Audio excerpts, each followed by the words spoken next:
or depending on what time you are listening to this live.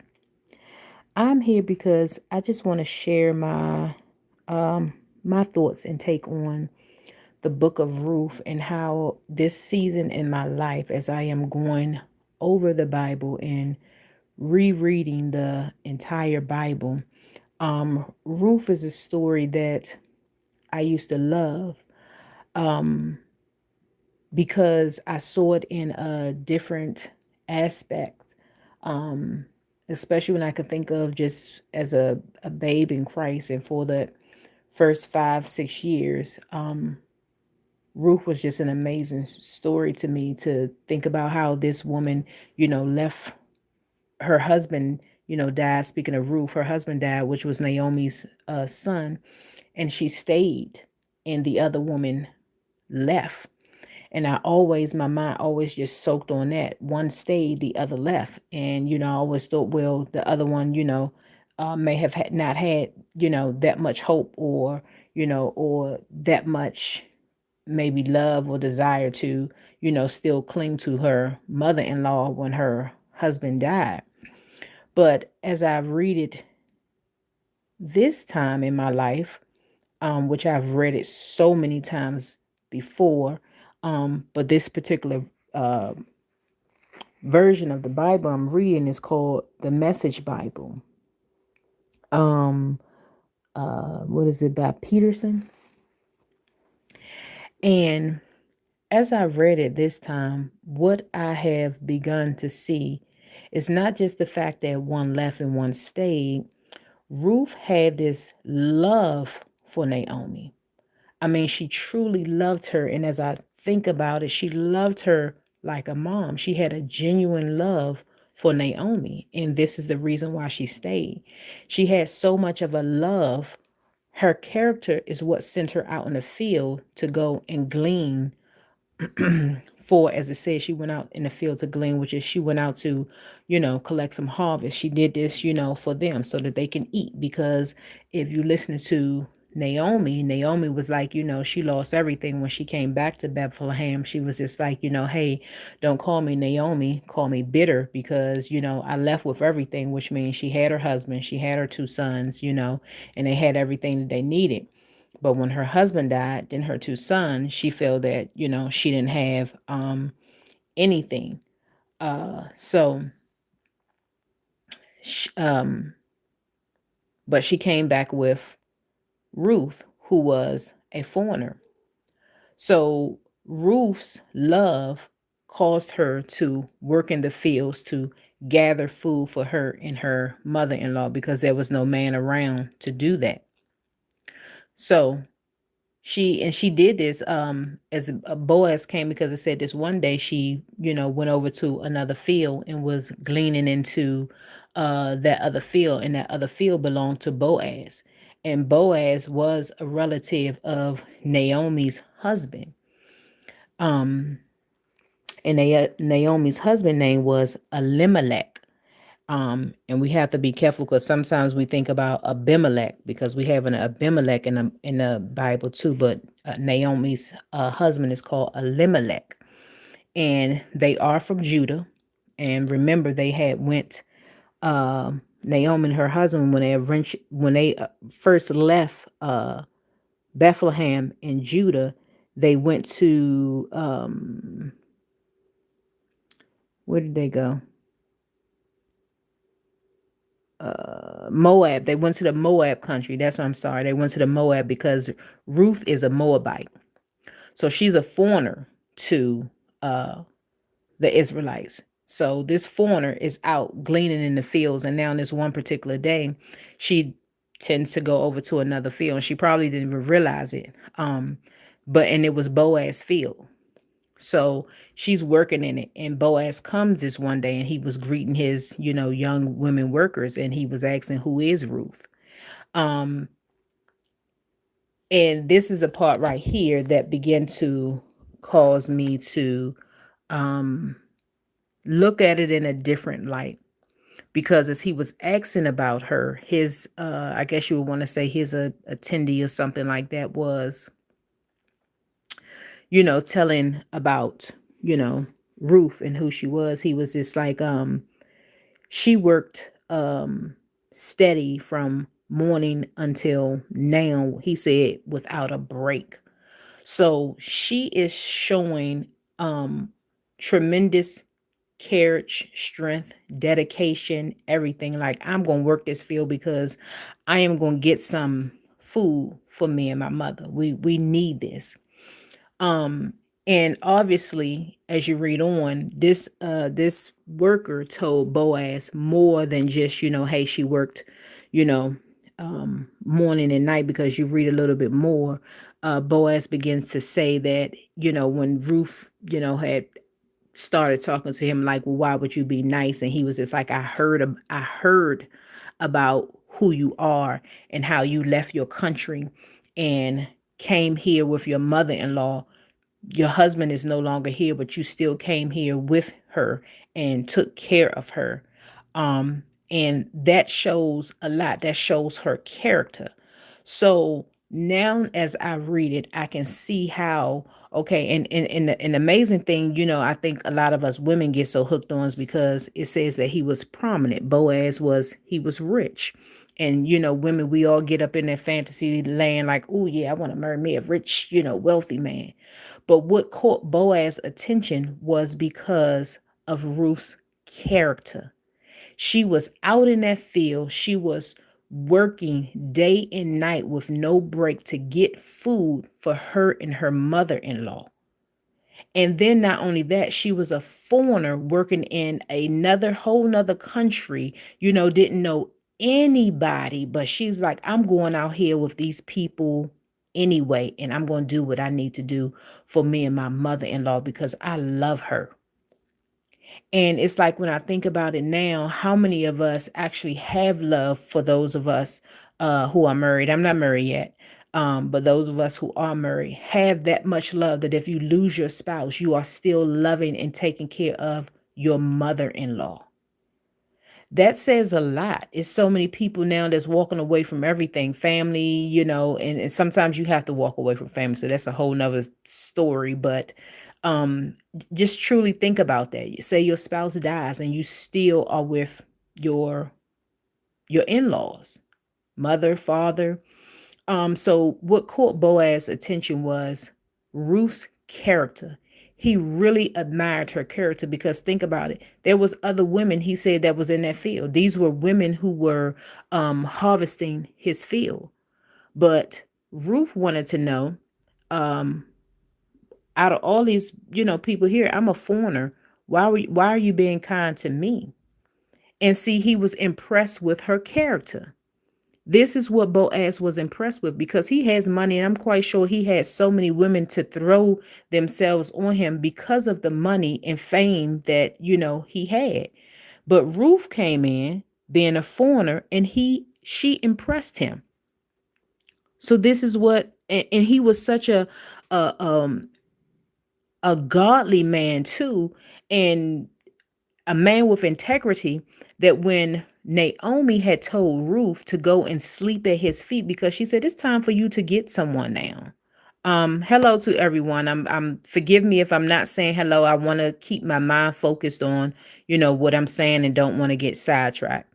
So um Naomi just felt that it was time now. Okay, you're out, you're gleaning, you're, making a living, for me and for you, it's time for you to find a husband now. So the way that she told her to go and do it, I thought was just so graceful too, because she said, lay at his feet.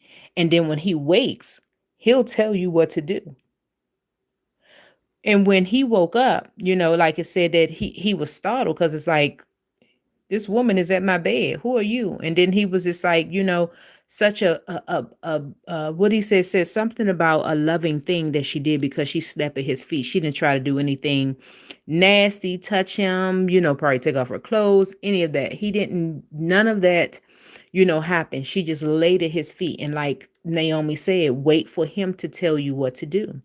And so he did, but he said, but there were some relatives that is first in line before him. Because mind you, he is a relative of Naomi's husband. So he had to go to protocol of what they did in the Israelites. He wasn't the first, in that family line to be able to buy Naomi's land, Naomi's husband land. But see, the reason why it talks about buying the land, because everything that is connected to that land also is it deals with Ruth. Ruth comes with that land. So he told her, okay, let's go do this, because yeah, he wanted to go ahead and take her, to marry her, but he wanted to do the respectful thing first. Let's see if someone in the family who was first before me wants to buy it. And if they don't, then I will marry you. So he did just that.